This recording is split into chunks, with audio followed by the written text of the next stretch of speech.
I don't use it. Well, good afternoon again. The few and the faithful are here.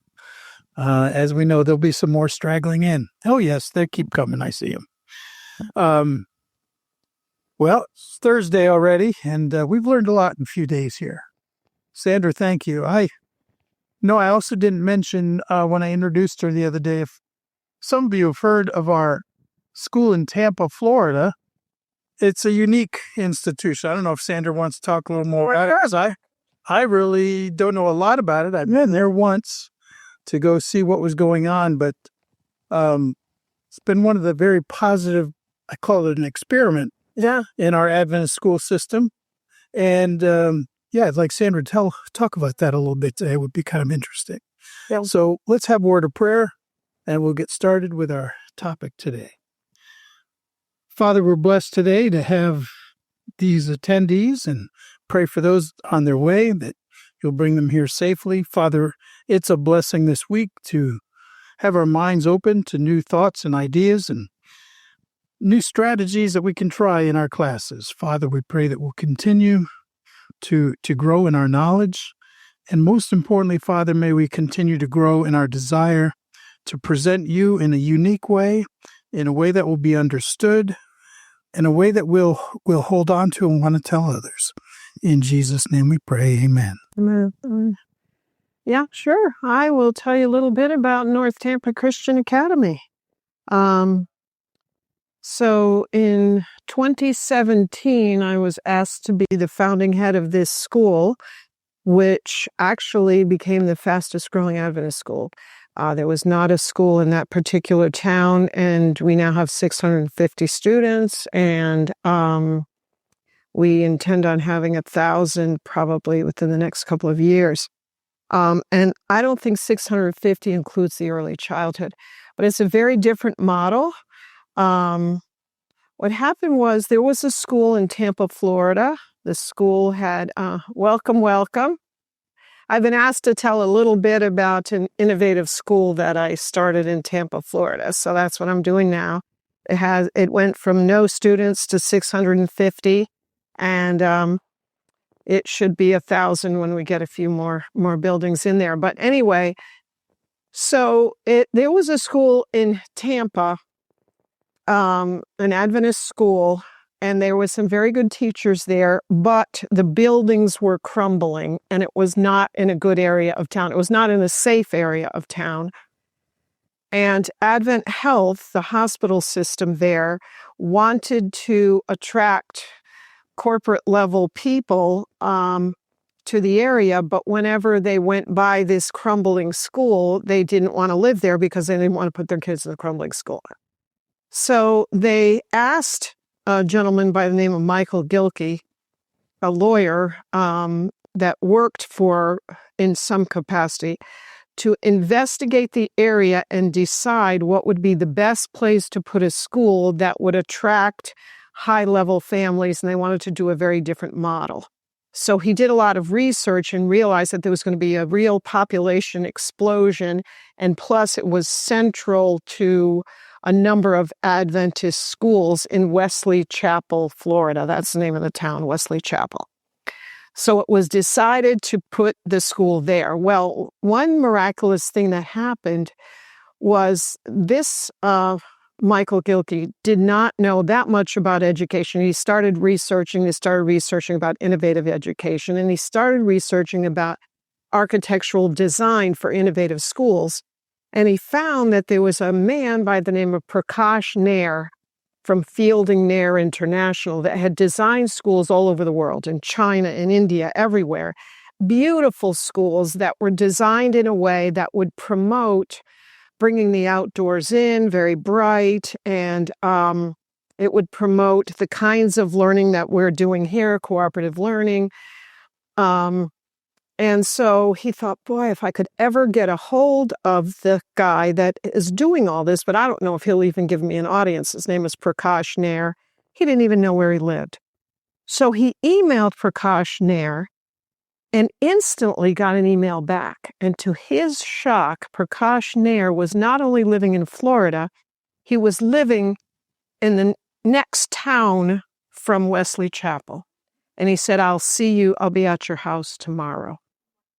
So as a result, they were originally going to make a traditional Adventist school. We call it the Walmart model, where you have the parking lot in the front. The first thing you see on the road is a big parking lot, and then you have a big brick building with all these levels. Prakash said, you don't want to do that. You want to set your buildings back. You want to have a road around the back of your property where people come in. You want to have different buildings for learning pods. So Prakash Nair designed these amazing buildings. They have their building with the offices, which also has a cafeteria in it. Then they have their early childhood building, their K2 building, their 3 to 5 building, 6 to 8 building, and their high school building. They put in a lake, they put in a nature trail, and all of the buildings have a commons area, and the doors are slider doors that are generally kept open. And the learning model is that students are flowing in and out. Well, then I was asked to come in and plan what happens in these innovative buildings. So I actually spent about a year flying around the country looking at innovative school models. I went to Canada, I went to Washington State, just all over the place as to how do you teach like this? How do you teach in a way that kids own the learning? Then I began hiring staff. And Rachel, who was here yesterday, was one of the people I chose to hire. Rachel is a gifted teacher from the time she came out of school, very intuitive, very kind, and just really, soaks up knowledge herself. So she was one of the ones that I hired, and we had a really awesome team. I stayed there for 1 year and got the school going, and then let other people take over. But it's a very different model. For example, and I know some of you may not agree with this, but my thought was the idea is it doesn't have a typical board like it, how some places have, people from the church or whatever. The board is very different the way it's made up.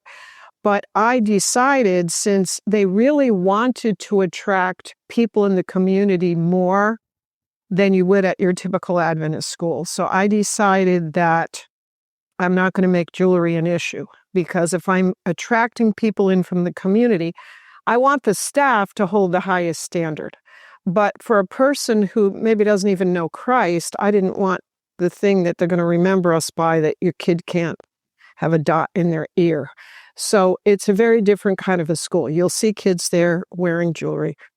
But they made a huge impact in the community to the point that it is known in a very wealthy area where people move for the schools. That school is known to the point that my next door neighbors, after I was no longer there, when I started doing Three Angels for Kids, decided they had moved to our area from I don't know where, because of a school called Academy at the Lakes, which is a very high-level school in the area. And when they found out about North Tampa Christian Academy, they put their 2 kids there. And I mean, they're vice presidents of a solar company, the husband and wife, and very high-level, and back in the day would say a yuppie family. But they put their 2 kids in the school. And the mom came over to my house the other day. She had been miffed about something. And she had gone to the school to complain because I think because of some dress code issue or something. I don't know. She felt there wasn't enough communication about. And she said that she was about to leave, and they said, well, is there anything good about this school you can tell us? Because she was in a bad mood, dumping everything. And she said, my husband and I were so angry, we couldn't think of anything. She said, we got up and we were ready to leave, and I thought of something. And I said, I thought of something. She said, and I sat down and I said, there is something. She said, my husband and I are not religious people. We don't have a faith. We sent our 2 children here because we want them grounded in what we can't give them. We want them to have a faith base. She said, that has worked. She said, my little boy, Charlie, he's in the 2nd grade now. He prays every night. He has a faith base. You gave him something we could never give him. That's the point of the school. So it's a different model, but people will send their children there that would probably not send their children to an Adventist school in the basement of a church or something. And Ellen White does say we need to have a special appeal to those who are wealthy. It's very expensive to go there. But the school has to support itself in that it doesn't have that same structure of the constituent churches or anything. But and they do teach our Adventist Bible curriculum. I mean, they don't avoid that, but it's very innovative. For example, the science teacher that I brought in there, actually, he used to teach at Collegedale Academy, I think, years and years ago. But Ronnie Pittman, I don't know if anybody knows him, but that guy is innovative. And when you set that guy free, there's nothing that he won't do. So, and the way his classroom has been designed is with a garage door. So he can get in and out. He has all his equipment in there. You could barely walk in there. That's the one thing I'm telling Ronnie. It's getting a little dangerous in here. But he had his kids from scratch build a solar car and enter it in a competition in Dallas. And they do that every year now. And he cannot tell them anything. If he sees them doing something that's going to tip over the car, he has to that's part of the rules of the competition, that he can't tell them. He can say, well, what do you think's going to happen with that angle? And, from what we were talking about here, conceptual, hands-on, and information, it's all there. I mean, the man's brilliant. You'll see all these calculations on the board and everything, but you go in there and kids are working on a solar car. They're going around trying that out. So that's the idea, for it to be authentic learning. And like the history, I really worked with the history teacher so that the kids, for example, interviewed people who had been in some of the World War II and recorded that and then uploaded it to a national database so their stories are preserved. So the idea is you want to do something that you're doing it for a reason. So that's a little bit about that. And now they're, I think, going to add another building to step up the high school part of it. Another thing we did a lot with was videography. We had kids making video productions all over the campus and things. So anyway, that's a little bit about the school. I don't know if there's any questions about it. It's pre-K through grade 12. Yeah, not college. But the continuing education. Oh, yeah, not right now. No, but we did want to turn it into a learning center. Now I'm no longer involved with the school, but I'm working with another project called Innovis, and we have a very innovative model going there. We have kids who have done things like they have inventions, and we have kids that have gotten patents at a very young age, like something that would make somebody's fingers move if their hand was paralyzed or whatever. And so we're starting a model there now of a micro school, and it's following the Alpha School model. The Alpha School model is that we stretch out because we don't intensify it enough, and we don't personalize it. So we stretch out all this teaching the whole day that you could get the information part done in a couple of hours, and then you can do the practical hands-on part. So, in fact, next week I'm going to be on a call where we have contracted with a company called Kira, Kira, and we're going to individualize instruction for just 2 hours. I put all the Adventist standards. I gave them all the Adventist standards so they have them, and then we will assess the students, and it will start at the level they're at and personalize for them the content area for 2 hours. The teacher monitors and can create all the lesson plans saying these are the things this kid needs, and then the lesson plans will be all created, it'll be all assessed. And then in the afternoon, they will do the authentic learning. They will go to the hospital there at Advent Health and do some things, or whatever their interest is. If their interest is robotics or whatever, that's what they'll do in the afternoon. So that's where we are with some of the innovative things we're trying to do in education. Any questions on that? Yeah. Just a comment. I've often wondered why. I mean, I have a couple of great nieces and nephews that have quit our Adventist academies and chose to Buckle School because they can do the vocational. Yeah. They wants to go. Well, Yes. Right. The kids that graduate North Tampa know how to weld. They know how to weld. The girls, all of them know how to weld because that's a part of what Ronnie does. In order to build a solar car, that's just one of your base skills. He teaches them to weld. Yeah, well, you get our vocal together. Right. Exactly. We are. Yeah. And our two sons, my oldest son, we discovered, well, he invented ADHD before anybody even knew what it was. And he also has dyslexia. He's now 42. But he chose to go into the field of audio production, running sound for conventions and stuff. And so he went to a 2-year college and got that. And I mean, he loves it. He does very well for himself. A lot better probably than if he just had a 4-year degree in something like history or something abstract, so that works well for him. Yeah, vocational schools are, to learn some hands-on skills is very important. Yeah. All right. Anybody else? Any other questions? All right. Thanks for asking me about that. All right. So I thought I'd give you a little bit on graphic organizers because we've been talking a lot about getting people involved in things, but what about when you actually get down to the concrete information? What are some ways to help people remember things and understand things? So the brain, the brain has the two halves, and you have the amygdala in the middle. If you put your fists like this, the ends of your fingertips are the amygdala.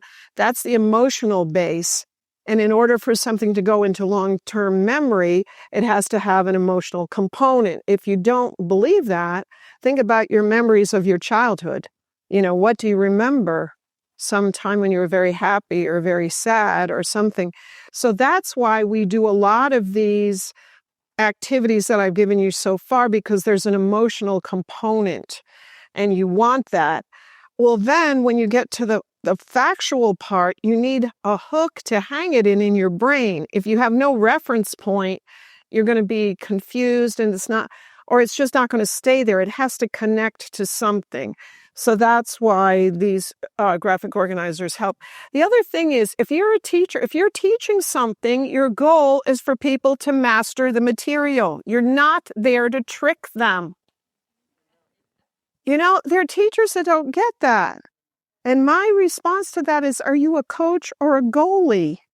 It's like, oh no, another one got through. Right? Your job is to get them to master the material. I get frustrated when I teach at the college level because you always get the speech at the beginning that if you don't have the perfect bell curve and if too many of your kids are passing with a good grade, then your classes are too easy.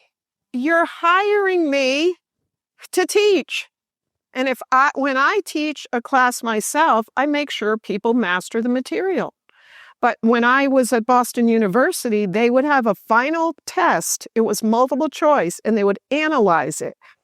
And if too many people did not get a question correct, they'd take that one out. If too many people got it correct, they would take that one out because they always wanted their data for the perfect bell curve. I don't like that. I teach for people to learn. I don't teach to make a bell curve. So in order to get things to stick, there are things you can do. And we're going to do a few of these things in order to show you how to do it. All right. So am I still on? This has just stopped working. Actually, I don't have that many slides. So yeah, I wonder if this ran out of a battery or something. I can turn it off and on again. Yeah, that stopped working. Oh, well, you can be the slide turner. So you'll notice So why do you think when I made this, I made it the way I did? Your handout. Oh, sorry. We have them over here. Sweet. It's still on there. Wait. Oh, that's not showing on there. We are right here. I don't understand what's happening because it's like this thing up there is frozen. Sorry, show. Well, let's try this and see what happens. And try this. Yeah, that's not communicating. Well, that's okay. Actually, the slides, it's fine. It's fine. For some reason, that doesn't want to communicate. But so we're on page 4, and you notice that you're only going to have one fill in the blank, and I can use the pad if I need to. I don't know why, but that is not, these two things are not talking to each other, but it's okay. All right. Why do you think I made these handouts in the way that I did? What? I'm sorry. Yeah. So since you haven't been here, it may be a little different for you. So you'll learn from some other people. But if you look at these handouts, you'll see that all the information is not provided. Yeah. Yeah. So that's what I'm asking you. Why do you think I didn't just give you a handout with the information right on there? Heard by hearing, seeing, doing, and repeating. Yeah. And writing. When you write something down, you're more apt to remember it. So that's why I always make a thing with blanks. Oh, it's working now. Okay. Do we only retain 30% of what we hear if we only listen? That's what the fact says. Now, I would say it depends, because if there's an emotional component, you'll remember more. You'll remember more, of course. But yeah, and so that's why I always have people write things down. So if you look at slide 26, it has all the kinds of things we're going to be talking about today. So if you want to fill that right now. Questions. Yeah. Oh, sorry. No, I'm going to comment on that. So 10%, well, approximately 10% of people are auditory. So I'm one of those 10%. So actually, for needing to write something down distracts me. But 80% are the visual, and they need to write it down. Like back in the day, it's like 1991 to 1996. So when I was a student, Southern Airways, I had this little, recording thing. Attention, but I never took any notes. And I would go back. Review that. Yeah. So that's another way to do it. Okay, so I'll help you just fill in that slide now for slide 26. We're going to talk about all these things. Fill in the blanks. If you want to write that one for the first one, Venn diagram, the T-chart, and always, sometimes, never. Those are the things we're going to talk about today. The diagram? The Venn diagram, VENN. Yeah, the T-chart. And the last one is always, sometimes, never.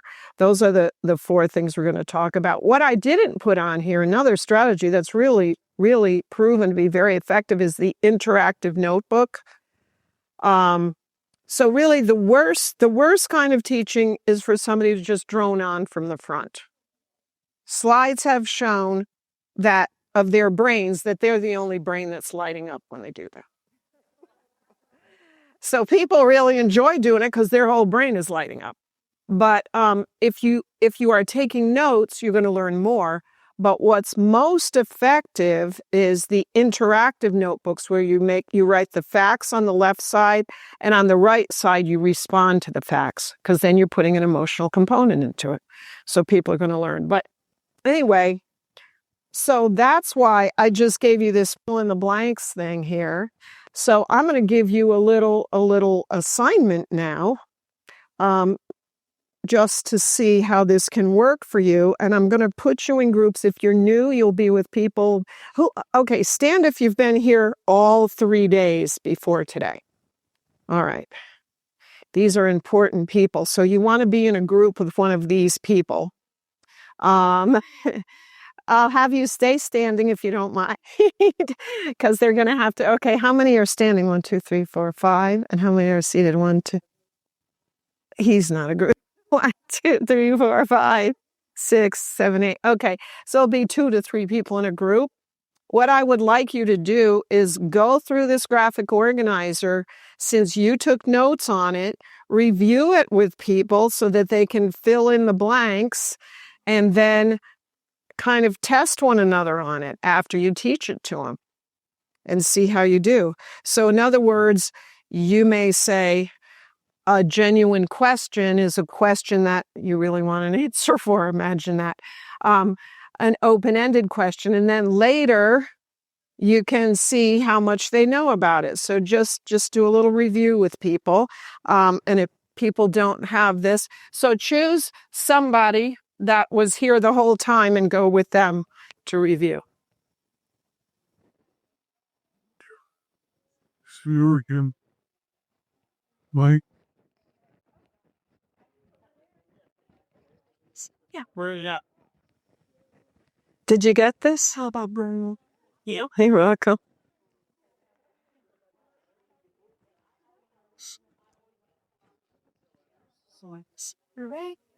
You got this. Okay, Chris. I'll be it finishing. Teach us speaks through many years.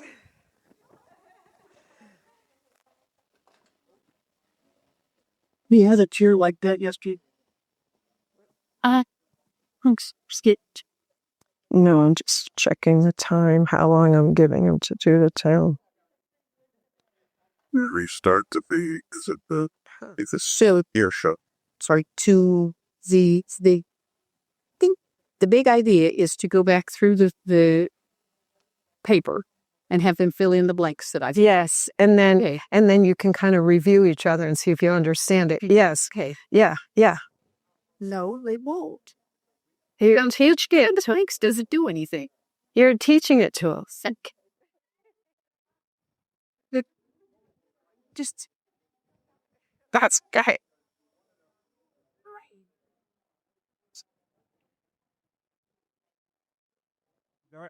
See. Come. Still there. And start playing down the rock. Okay, so over on page 1, which sure sweet day. See, right. Engaging your audience begin with general conversations. You have on third slide.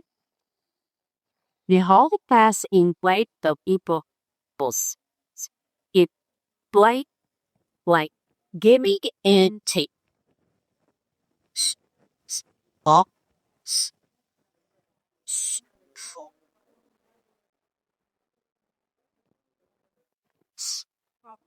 so Gibby, it take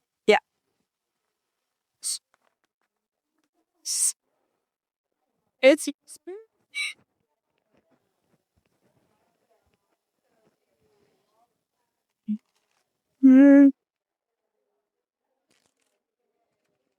one this cheese. And it could be our character. In other words, like, these are teaching us a class. So the days here, your teacher, yeah, I'm going to really do that on the sort of shit. Was taking it, getting in, sitting intimacy and having some second data or taking right. So we have zippers, get subtypes of crop. Big books,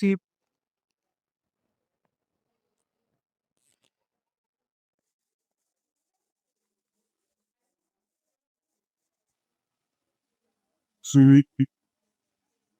Really that.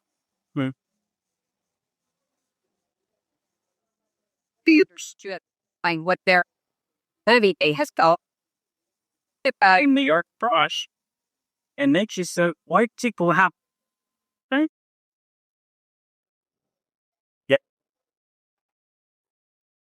gain knowledge, and they can.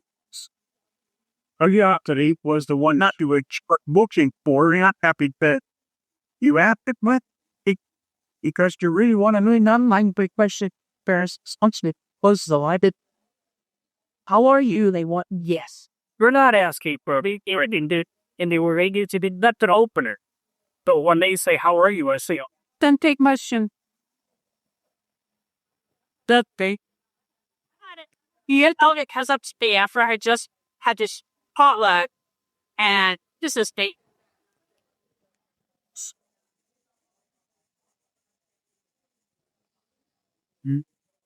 So I've had better days. Yeah. People expect to say, "Oh, speak fine," then they just.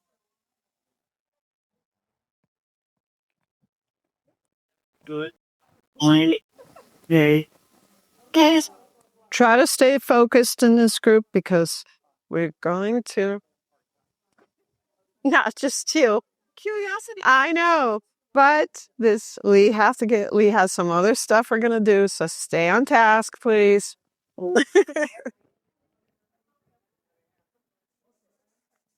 Is genuine. Everyone speaking was like questions like, how do you feel about a similar experience and needing an example from their own life? The stable big the who's all relationship question they yeah. And they're up the bar but get work. It goes and blow your flowers. Here she giddy and take you sherry. And this poet Sina boy as it you're wanting the essay actually understood what was cherish anyway. Like you want them to be understanding what you're saying. So maybe good so that you can get in.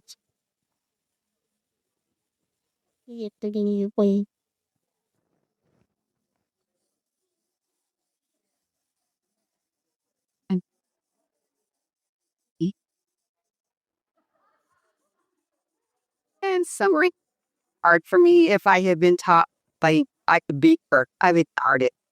I would real great.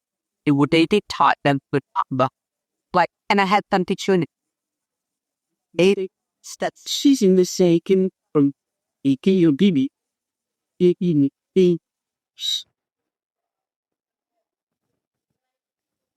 How? Yeah, the last thing she said it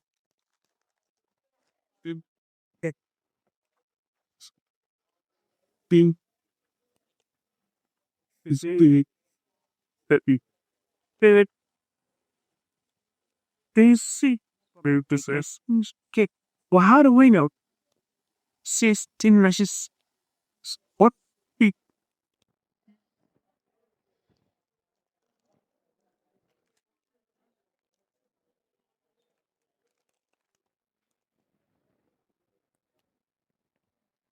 so turned up. It was by the girls were and that in London now. So the what's this? Don't keep pushing the into the next chapter. I'm waiting that end question we want to have more. Are you reading this in this Bible? I don't remember this being part of, and I'll have to look at it and see how I can wonder if 3 angels for kids and the emphasis you put on it hasn't triggered an across the board readjustment how we view there, because it sounds in some cases very different than what it sounded like if you Interesting. I'll have to look at it. Yeah, that's seems. interesting. With somebody who's an ambassador, you have knowledge, skills, or somebody else. I'll think this out. So we How are you doing over here? Everything making sense and you're remembering everything? it was everything that We had a question on mirrors. It was think, pair, respond. Share. Think, pair, share. Think, pair, share. Yeah, you guys are focused over here. The 1 minute was to consider what you're going to say. Yeah, so you reflect for 1 minute. It was in there somewhere. Yeah, that's right. That's right. Good. You guys doing okay back here? Getting through it? Everybody remembering? He's thinking concept. This was it. So really, let's, You know? is our egg plus. That's right. That's right.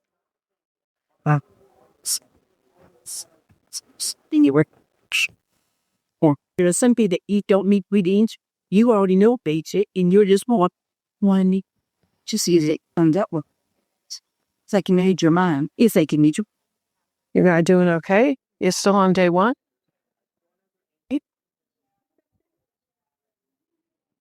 Okay. All right, because we're only going to do this for a few more minutes, so I'm just... Shit that. I got that. So To teach Egyptian class a lot of good values started to see.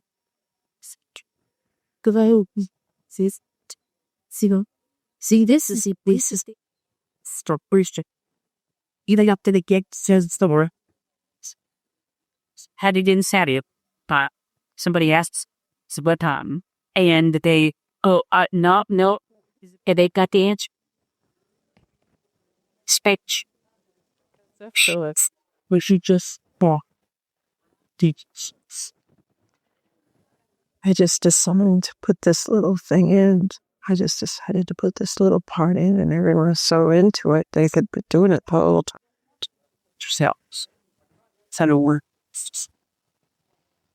It's just the sweet. So then we never talking about it yet, but somebody is covers. Like with art, you don't want an art teacher to say everybody has to make the picture exactly how I made it. And I heard you say that. That's why I'm using it. Because like my son's an artist, and he's an exquisite artist, but he didn't pass art classes because he had very in-the-box art teachers that said everybody's picture has to look... It's terrible. He never had someone will say, in your brain, that you should wear here. No, he did get in his brain and do that, but it wasn't how they wanted it. They wanted carbon copies, so that's what we're trying to say. The teacher should not be making everybody think like exactly like me. Yeah, we don't. This is just with concepts, they are not stress factual things like one was in that, but in said that you can't have Right. Correct. It's a thought process. This is an idea. Only were. But then she said, Elizabeth Talbot takes the cake in this. Having rather, like was about we share Jesus in foreign country or twice. Yeah, would you rather is just you pick one. It's not Where else one else? Exactly. But if you're here's you are concept and net. And that's at the bottom of page 4. More. Jen.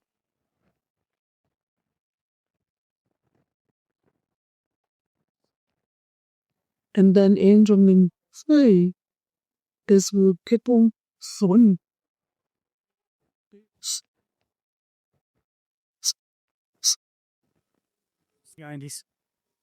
The concept be elect the concave, but the concave sort around that concept, and that will be different for different age groups and the details and how much detail you go into. But the connect is the trick. So we been off something is issue you.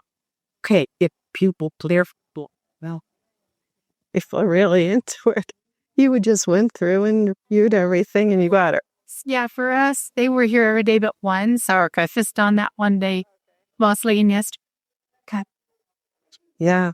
I don't know how to get everybody to stop. They're so excited. I don't know what I've unleashed here. We have all these people that love teaching too, that are doing it. So, Second school that you're with. Innovis. So Innovis is an innovation center in Apopka. Right now it's an innovation center, but we're going to make it into a micro school. So right now it's homeschool enrichment and various things. But we're going to take it to the next level, but it's in Apopka. Yeah. Do you live in? Yeah. Yeah. Well, I live in the Tampa Bay area, but we also have a very small place in Connecticut. So that's why I like it when I get asked to come to Carolina, because now I'm halfway to Connecticut. So then I'll just go up there for the month of June. Asking the slides yesterday when you showed the kids interacting, and they were all dressed in their like suits and ties. Lots of video. It was the Lord. Oh, that was a Southeastern Conference school in Atlanta, I believe. Yeah. Yeah. I always forget the name of that. Yeah. But that was an Adventist school. Yeah. Yeah. Fletcher's a good school. Fletcher's a nice school. Yeah. Yeah. There's a lot of school spirit around Fletcher for the people that went there, and there's a lot of good feelings, and people are proud of that school, and well, they should be. But they do a good job there. Hi. Oh, well, that's okay, because we're having time when people are filling in people that weren't here, so they can fill you in on the first blanks, fill in the blanks for day 4. They can fill you in on that. But I was like, and you can speak notes. I hate to cut everybody short because everybody's doing so well. I thought this was going to take 5 minutes, and everybody is really thoroughly going through it, but I think I'm going to have to. Yeah, I know. Oh boy. Well, I'm going to have to wrap this part up so that we can actually get to today's. Okay. Okay, I'm going to give you all about 1 more minute for this part.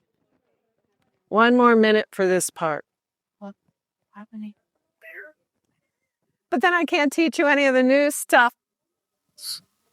Ideal was because everybody connected a meeting for that's what it. I didn't realize this part would take so much time. Everyone's into it. Generalizing it, well, that's for 3 years on me. See, it's seen as a big mama. Make it free. Everybody's here saying, is that stuff fair? So, sir, ding, ding, ding. They made the connection. Now let's pause. But with Cherry Stairs, what was going on?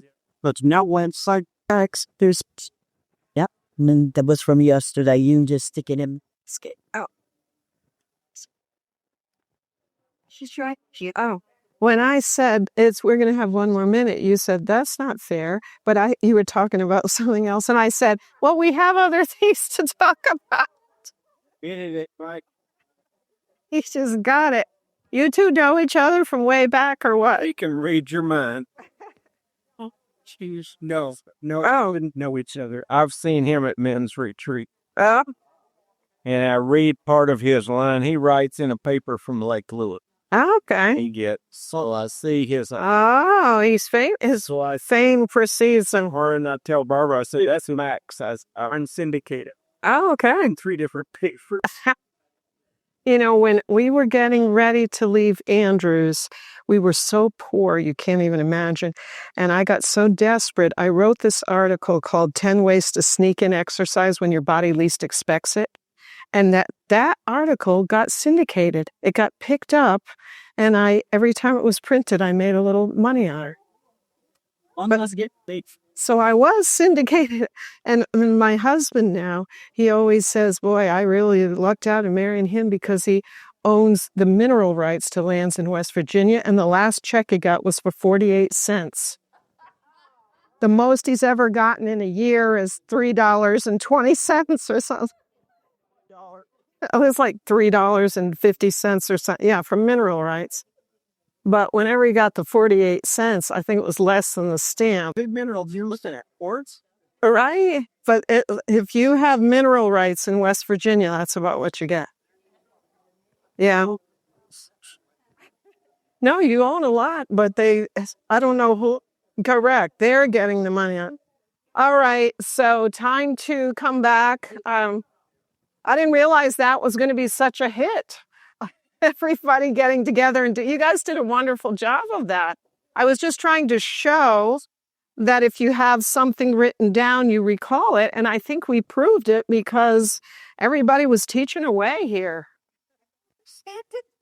Yes, and you did it so well. I could tell you a story on this one. How'd you get started? Yeah, no. Worship in the morning when she would read and then she would talk. She'd talk more than she read.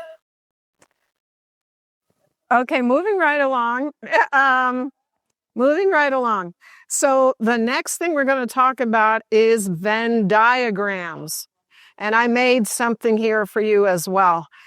Venn diagrams really, really helps you conceptually. And you all now know what a concept is. You're trying to figure out in your brain, whenever you do a comparison, is it like this? Is it like this? Is it like all of these? Is it like some of these? And by doing that kind of work, you really, really understand it. I was going to have you do this in groups, but you guys were just so good in the first group. I think we'll do it a whole class here. I put down 3 people. Now, who were they? Peter, Judas, and Paul. All right. Peter, Judas, and Paul. Now, this is really going to stretch your brain. So let's say Peter is A. Let's say Judas is B. Why did I make the D first? I don't know. And let's say Paul is C. I want you to tell me some ways that all 3 are alike. Peter and Judas are alike. Peter and Paul are alike. Paul and Judas are alike. So you got to stretch thinking conceptually. Paul and Judas are alike because they both had a Jewish education. Peter didn't have this. Okay, so Paul and Judas. Paul and Judas, you said Jewish education? Well educated. Well educated, okay. Good. Keep going with anybody else that's alike. All are Jesus. All were disciples. Okay, so that's A, B, and C. All right, what else? So very basic for all men. Okay. Yeah, well, that's right. That's right. That's a big deal. Yeah. They had choleric personalities. All 3 of them, you think? Paul and Judas for sure. Yeah. He had Okay. right ideas he was promoting. Okay, so they were choleric personalities in that they were kind of movers and shakers and yeah. We have to call them type A. Yeah. Yeah. We'll put type A here. Yeah. Now, what else? Judas often didn't think things through. Okay, so they were rash, they were impulsive. Okay. Here we go. And that's interesting because then you can make a contrast because you didn't put Paul there. And so, normally people think, oh, Peter and Paul, yeah, they're more alike than they are to Judas. But here's something these 2 have in common. Peter and Paul were others focused. In what way? Their ministry was outward. Judas' ministry was in. Okay, Peter and Paul outward. Good, because we don't have anything in that category. I'd well put something between the 2 better. Outward focused. Okay. Peter and Paul had very dramatic conversion experience. Okay. Yeah. There we go. Okay. I don't know what you call it, that they were both very factual. These 2? How here? Uh-huh. They're factual. Wanted to see it. Studious, are you thinking? Or studious? Or no, concrete? Concrete. Yeah, that's the one. Very Yeah. concrete. You see how this helps us with concepts. Concrete is a concept. Yeah, Judas was too, really, wasn't he? Judas was more of a dreamer. No, he wanted things to happen. What? His way. Yeah, he wanted it to hurry up and happen. He wanted to see something real instead of theory. Yeah, yeah. In that regard, he wanted to see the kingdom established right away. Yeah. And you see how this gets you to pull on things and think. And you have to, again, have a safe environment because we're trying to, and the more you do that, the more you're understanding the people and keeping pulling on it. Yeah. Yeah. Judas and Paul have their own Judas and Paul. Yeah. That's an interesting way of putting it because, like Paul, he did have kind of a strong personality, his way of doing it, and like, okay, this other guy's not going on the trip with us.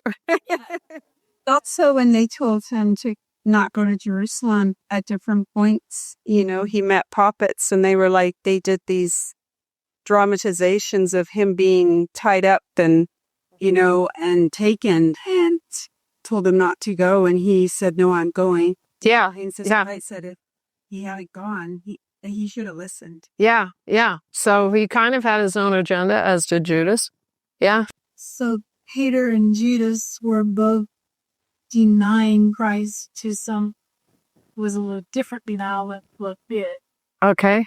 Yeah, they did. They did. Then Peter and Paul are both learners. They could see something if they were wrong. They could admit it. Learners, yeah. And what a concept is that? That's a concept. When working with teachers, I always say, some of them, their mail slot is wide open. And some of them, their mail slot is slammed shut. Or some of them, their mail slot is like that. So if you're a learner, you may have been up here denying Christ, but you're able to grow. If you're learning, you're growing. Students. You just couldn't do that. Right. Right. So when they said, Jen, he had hit what she won. Yes. And he wasn't rude. Yes. Yes. And Paul had his own agenda, but not to the extent that his mail slot was slammed shut. That's interesting. Judas all but betrayed Jesus. Oh, yeah. We put that. Judas and Paul, did we? Judas and Peter. Wait a minute. Judas and Peter. Yeah, it was all trade. Where are we? Oh, denied Christ, maybe. Yeah. Yeah. Well, he get a version. But he said, no, he's Oh, wow. betraying. He thought he was doing the right. Yeah, but in a sense, you could put that in the middle. Yeah, that's true. So at some time in their life, they were all on the wrong side of things. So, okay, so I'm going to also put, how can you say that? Against Christ or at some point. I guess he did deny him, but he didn't. That almost implies that he acknowledged him in the first place. What his mind did? I think they're trying to get at that at some point they all hurt Christ. At some point, you could say that. Well, the one time they were on the wrong side. Yeah, they were on the wrong side. By doing this, we all conceptualized something that we didn't have when we began. What did we all just figure out? Yeah. Yeah. Yeah, we're all just like them. Everybody has these traits, but the ones who accept the grace of Jesus and grow and are open to growth, God can bless in your life. Good guys. The good guys and the bad guys can also overlap. Yes, yes. No one is all good or all bad. We always say that. No one is all good or all bad, but it's all about the grace of Jesus. And we didn't start there in doing this. I didn't start with that idea in my head. They all chose. Yeah, they all made choices. Victims. They all made choices and ended up in a different place. So that's kind of an interesting way you can do some learning right there. That's the Venn diagram. All right, what do I have next on here? I have the T-chart. Looks like, sounds like. Now, this is one that I want to do with our church right now. is a T chart because, whoa, this is about to, I don't know. Yeah, that's the word. We want to be more hospitable. So I think when you do a T chart, you get really specific. What does it? Not sure what. Whoa. It's doing. It has to like fold backwards instead of folding forwards. Okay, let's hope for the best. So you can do looks like, sounds like. So for our church, sometimes you think you're hospitable and then you find out that people came and maybe they didn't feel as welcome as you hoped. So you get very concrete. So let's say we're having a potluck. If our church is hospitable, what will that look like and what will it sound like? If you're going to have, Go ahead. you're going to have people that are talented and sociable as greeters that smile and that are friendly at the door. Okay. So it looks like, And I've been in churches, like you have people where their talents are. I get people, their talents and gifts used, to the max. I'm going to put this because this is totally concrete. And I can assess this by saying, friendly is not quite as accessible, and you want this to be so concrete you could assess it. Was the person smiling? Somebody could actually do a frequency count. There's different ways you can assess things. I did something for a teacher one time. I went into her classroom. She was teaching first grade. I was in there half the day, the whole morning, and she did not smile once in teaching first graders. Oh, mercy. And I told her, I said, look, be a little friendly with these little kids. And so I said, how many times? I put a piece of paper on her desk and I said, make a tick mark every time you smile. Let's set a goal. How many times do you think you might be able to smile in the course of the morning? She said 5. I said, all right, well, let's start with that. Yes. Okay, so trick question. What is something that children do over 300 times a day? And I would say first or second graders over 500 times a day that adults do less than 12 times a day. Is it smile? Laugh. Well, and then I asked her, how many times do you think you can laugh? And she said 5. So I thought that was a little odd. And I said, well, give me an example of a time you laughed with children. And she said, well, one kid tripped. I was like, we got a lot of work to do here.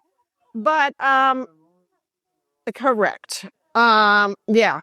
So anyway, there are different ways you can do assessments, and one is a frequency count. So somebody could literally, or one way you can do it is every minute you look at the person and see if they're doing it. Let's say you wanted to assess smiling. So every minute I look at my watch, and if they're smiling, I just make a tick mark. I mean, there are ways you can assess these things. I actually had a friend who was teaching a graduate class at Boston University, and she asked me to come and do a presentation. What I didn't know was that she was teaching frequency counting, and she told her students to pick one behavior of mine and tally it. And some of them, I think, I was trying to get my hair out of my face, but the most thing was how many funny things I said and how many times people actually laughed. I was like, come on now. I think they laughed every time except for one of my feeble jokes or something. But anyway, you can measure that. What else, if you have a friendly church and somebody comes in, what is it going to look like and sound like? Yes. Are we doing potluck here? Yes. Okay. Well, I thought we said potluck. Potluck can be part of it. That's part of it. Invite your visitors to go in line first. Okay, now, so all the visitors go up by themselves, and then they come and they sit, and no one's sitting with them. No, you're already sitting. Okay, like When you go off there, you're Before you go up there, you're already sitting. You're usually sitting down, the pastor or the head elder, whoever prays. And then we say, anyone with May birthdays and anyone Who is a visitor? Come on up. Okay, so then the visitor goes up, gets their plate, and if there's and goes. They go back to the way. Yeah, but then the other people at the table go up to get their food, so they're not getting to know you. So you're not having people sitting together. I was just gonna say, I think that, I'm just gonna give an example. Like people should obviously there should be people assigned to like even at public invite the visitor to sit with them. Okay, so looks like members and visitors sitting together at tables. Yeah. Okay. It looks like also that the members have been motivated to bring food enough because wouldn't that be nice? No. So it looks like every time food. there's just 2 or 3 people. Food not running out. Yeah, I'm food. Okay. So now I can assess this. And as the pastor or I'm an elder at our church, we can say to our board members, we want to assign each of you to a table and every one of you make sure you have 2 guests at your table. Very concrete. That's what it looks like, sounds like, does. Sounds like so. Okay, what does it sound like if you have a friendly church?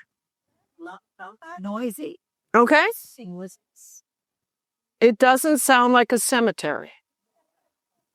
Yes. Cheerful then, I don't know, noisy gives me like irreverent. Okay, so And I wouldn't. pleasant. Oh, we're in the potluck? Well, we could be either. I gave that as an example, but pleasant conversation. Let's put that. There you go. All right. Because and because this is much more specific. Okay, what else does it sound like? Did you have one, Alyssa? What it sounds like? Well, I would say the questions, and I'm going to tell you like a 30-second thing that happened to me. I recently did a 2nd grade maternity leave, and someone who wasn't even in the area anymore says, you need to go to this church. It's really friendly. So I deviated over to this church and there was potluck and I sat with these people and not one person interacted a conversation with me. And I was so disgusted because all they talked about, they all worked for the GC. I didn't know when I sat down at the table that I was sitting with the only people from the GC. Dignitaries. I did not know that. And all they did is talk about themselves and they never asked me. Okay, so Who are you? it sounds like, does it, how come, what? Yeah, it sound, but you want to be very concrete. So what does inclusive language sound like? Okay, it sounds like questions such as, but not a question like, did you take a shower before coming to church? Right, but how can we make that concrete? It sounds like honest, Inclusive? yeah, engaging conversation. I like that the best. Yeah, that's right. Engaging conversation, so that people are being drawn out, but they're not being put on the spot. Okay, that's one thing it sounds like. Okay, so this is a T chart. If you want to do something on a concrete level, you can start with your concept.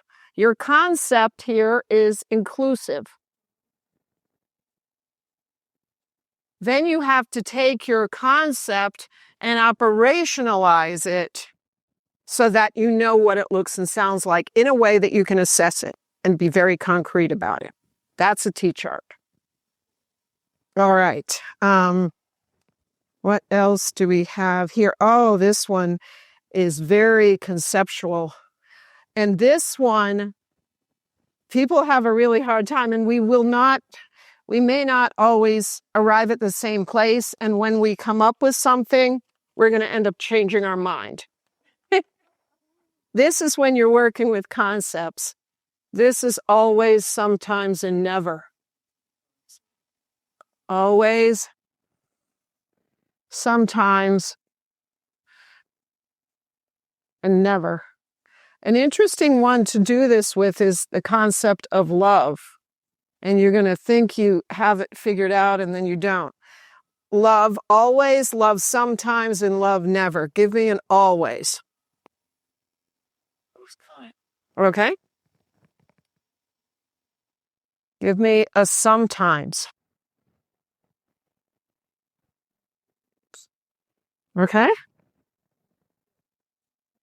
So love sometimes rebukes. Give me a never. Hurts. Purposefully hurts. Ah. Puts people down. Rejects. Ah. Purposely hurts. Puts people down. Rejects. Wow. Looks like we're pretty good at that window. You're good at what it doesn't do. Sometimes is a hard one. And always can sometimes be a hard one. But you can get a little help from 1 Corinthians 13. I think of gentle, always gentle. Is it always gentle? Well, versus just in your face. Yeah. I've been in your face harsh to somebody. And when he was in prison later, he wrote me a letter and he said, I remember the kind, gentle voice of Pastor Doran and the in your voice of you. But I had to. I went to the park and there he was with a bottle of water, which I knew was vodka. And he told me, because this was a guy, a drunk that used to come to my Sabbath school class, and we worked with him a lot. And eventually he really did have a good ministry. But, he was there. He had relapsed after he had gone to a program, 365-day program. And on 364, he relapsed. And then he went back and had to start over. But he said he was crying. He said, well, I never will get to see my daughters. And I looked at him and said, you may never see those daughters again. But that is not what's going to change you. He was holding everything into that. So I don't know. I would almost put gentle into sometimes. Okay. But Patient, always is Sometimes you have to because sometimes they have to say it because of the curse. so, but kind is still here. So I don't know about the word harsh, but sometimes you have to be direct. Yeah. Should we put sometimes direct? Direct or right. Yeah. I'm having a hard time with harsh. Yeah. But that is. Yeah, the truth can be harsh. Right. So with my heart is sometimes it is kind of timid. Maybe they don't like that word, but there's consequences. So yeah, is that rebukes maybe sometimes? Yes. So when you are telling the truth, you do it well. Yeah. So love will always have. Okay. Will always be truthful. So should I say to somebody that hairstyle makes you look like you're wearing a wig? Well, they're really. I thought you were going to say it's a really, really close wig. It's tricky. You see how this is, and it draws out conversation, always, sometimes, never. Go ahead. Love serves. Okay. It always serves. Oh, we're getting something here. So it always is putting others focused. I like that.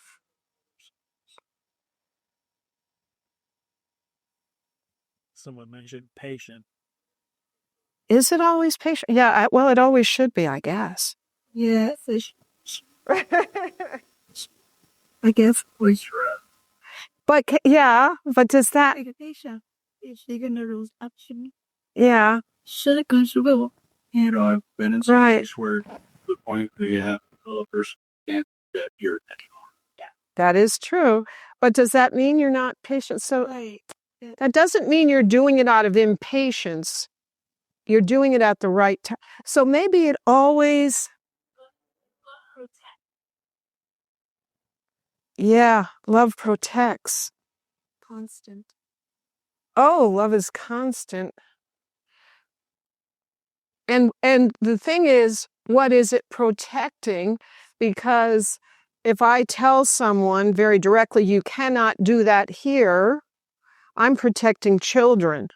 I'm protecting the sanctity of this church or the dignity. You're projecting them against themselves. Yeah, that's true. That's true. Yeah, so I'm holding off on patient. Timely? It's always timely. You don't you want that under sometimes? Well, not if it's love. Love is time. Love is time. So you're doing something at the right time. Maybe this is the right time to put aside the patience and say, yeah. So look, sometimes they're nice. Nice. The Holy Spirit. Okay, so Nice what's being requested, what's being... I'm thinking of money. I'm thinking of money help. yeah, sometimes Withholds. it withholds. Yeah. Yeah. Okay, so you see, this is, wow, we're getting to the end here. But you can do this with so many different things. If you wanted to really help people to understand something, if you do it always, sometimes never. Understand the concept. Yeah. It's multifaceted. Yeah, this really makes you pull on it.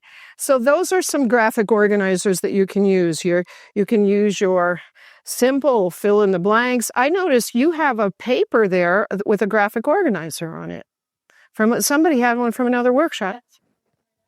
Yeah, take a look at that. Let's see. So there you go. This has on it the scripture, the focus on God's faithfulness, the questions, what to pray for, what is God calling me to do. So that way you have a structure, you know what the person is considering important and wanting you to remember. So that's a good thing for a speaker to pass out. The key takeaways. Yeah, I noticed that when I was coming around. There's a graphic organizer. Okay, any questions on these structures? Everybody good? All right, tomorrow, the last day, we are going to talk about how to tell a really good story and connect it to something. So a real life application. I'm going to tell you some stories from my life, some of them funny, most of them funny, but they help you remember something, or some of them touching, all of them will have an emotional impact. So think about, maybe you have a story that can make an important point, because we're going to talk about that tomorrow. All right? Thank you, everyone. We'll have the closing prayer. You were very good students today. All right, let's have the prayer. Father in heaven, thank you so much for being with us today and for each person here and all the energy they bring. And I just pray you'll be with us and all those whose lives we touch in our little corner of the world. In Jesus' name, amen. All right. A week went fast. So I took this yesterday. I went over with my husband, we went over to Bryson City to meet my brother. I need to see my grandmother's last one. Right either. I had to give up something. Yeah, but you had good days. Joey had a good day. Most of it was under the umbrella. Time I had to get out of the car, it was just rainy. It was crazy. Oh, you never know when it's going to rain or not rain around here. Yeah. I wanted to mention something.